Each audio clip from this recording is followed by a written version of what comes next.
Maximilian Ampo strode down the shuttle ramp with an excitement he had thought lost. It had been decades spent scraping out a life between the aliens and heretics in this back end of the galaxy. This hadn't been what he dreamed of almost a century ago, when the ink was still wet on his warrant of trade. It was past time for his luck to change. He looked proudly over the crew that gathered in the hangar, those who'd stuck with him through everything. It was time to reward that loyalty. He thrust his hand high, the crystal vial in his grasp catching the light and gleaming like a star within the corroded walls. "We are victorious!" The roar of the crew enveloped him and his stormtroopers. Max glanced at Harkin and imagined he saw the hint of a smile on the usually taciturn killer. His weapons were still wet with alien blood, and plenty of his men hadn't left the surface. Yet those who had stood straighter, taller. Max grinned, then swung back to his crew. "Today, things change. We change!" He held the vial to his eye. The liquid within shifted like a living creature. "You all know the destiny laid out for us by the alien crone. We shall sail the void as gods, and now we have the key!" The wax seal on the vial was engraved with markings that hurt his eyes, yet it broke easily enough, and the hangar held its breath. It started with smoke, a green smog that hissed from the vial like escaping gas. Max felt the crystal begin to shake, to hum. Then with a great crack, it burst apart in his hand. The smoke expanded into a thick cloud that began to fill the room. Within it, something moved. A thick buzzing shape flew close to him through the smoke, and Max's smile faltered as an impossible insect landed on his arm, its form thick, bloated, and gleaming black. "Captain, what is this?" There was no smile on Harkin's face now. His hand was tight on his hellgun. I don't know," Max stammered as he shook the creature off his arm. The crew was shouting now, in irritation, confusion, then fear, as the insects swarmed through the room. There were thousands of them, more than could ever have been held in that tiny vial, and the green clouds weren't dissipating, but growing, impossibly thicker by the minute. A sickly sweet smell of decay assaulted Max's nostrils, and he dropped to his knees, retching desperately. Even the stormtroopers' rebreathers built into their helmets struggled to stay standing. Then, crouched on the floor, deafened by the terrified sounds of his crew and choked by the thick green clouds, Max saw the figure. It was just an outline, a silhouette in the murk, yet it seemed impossibly long and slender, and moving with a swaying lurch, as if unused to gravity or legs. His eyeballs burned as he stared, and a tremor of terror started in his feet and began to spread inexorably up his spine. "Harkin!" He managed to choke it out, pointing with a shaking finger. "Kill it!" The stormtrooper leader fired without hesitation, and the other troopers followed suit. A hellstrom of energy crashed through the cloud.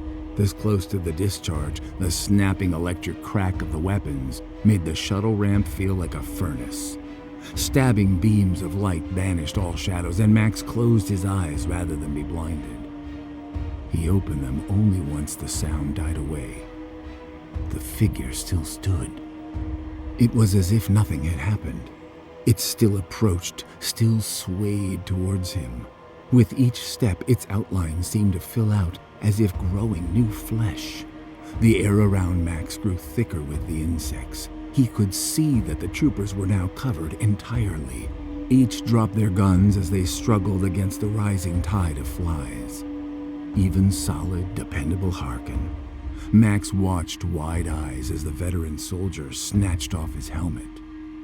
For a second, Max saw his eyes, wide, crazed, before the insects covered those too. They wriggled down under his eyelids, into his mouth, muffling his screams. One by one, every single trooper fell lifeless around Max's crouched figure. The buzzing was all-encompassing now, and he knew that the figure in the cloud was upon him. Against every instinct in his head, he turned and stared up into his destiny. His eyes burned. The figure was made entirely of the insects, each crawling and writhing over the other, a constantly squirming mass that barely approximated a human form. Max had doomed them all. "This isn't right," he croaked. "I was supposed to be a god." The avatar of flies seemed to smile, the dark carapaces of the insects flashing in what might have been laughter. It extended its simulacrum of a hand to Max's frozen face and lazily stroked a finger down his cheek. The touch burned like fire, but he was held motionless by some impossible force. Then, to Max's overwhelming terror, the figure spoke, and its voice was the detached judgment of an apothecary. "And so you shall be." The dark finger moved to Max's mouth. His lips parted despite himself, and his eyes widened. He fought against his own body, but it was already beyond his control. The figure above him smiled and thrust his entire hand deep into Max's mouth. Insects filled Max's throat, filled his lungs, and began to stream into his body. He could feel them inside him, within him, and the figure before him began to fade as its form merged with his. Max screamed for death, but it never came. He felt his vision narrowing, becoming distant, yet the agony didn't cease. His body stood up, without his control, but the pain would not end. Finally, a god with Max's face smiled out over the twisted, infested bodies of the former crew, while deep inside, the captain still screamed.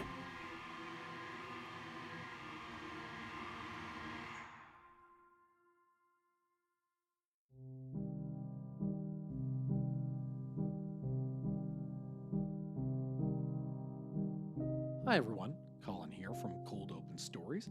Thank you so much for listening to this production of The Avatar of Flies. If this is your first time tuning in, we produce a wide range of content, including short stories, immersive audio dramas, and narrations like the one you just heard. This story was first published as a winner in our bi-monthly Fast Fiction contest. If you aren't familiar, Fast Fiction is our unofficial Warhammer 40,000 writing competition, built around 1,000 words, one theme, and one winner. You can find the latest contest prompt at ColdOpenStories.com. The Avatar of Flies was written by Benjamin Joseph and narrated by Scott Allen. It was published by ColdOpenStories and produced by Pathios Productions. Musical credit to Liam London. If you'd like to find more of their work, you can find Pathios Productions on YouTube at Pathios Productions or Instagram at Pathios_Productions. You can also find Liam London on YouTube under Shifterverse. Thank you so much for tuning in, and please consider sharing what you heard in your network. Tag a friend and boost our signal. It's a great way to build community and share stories worth telling.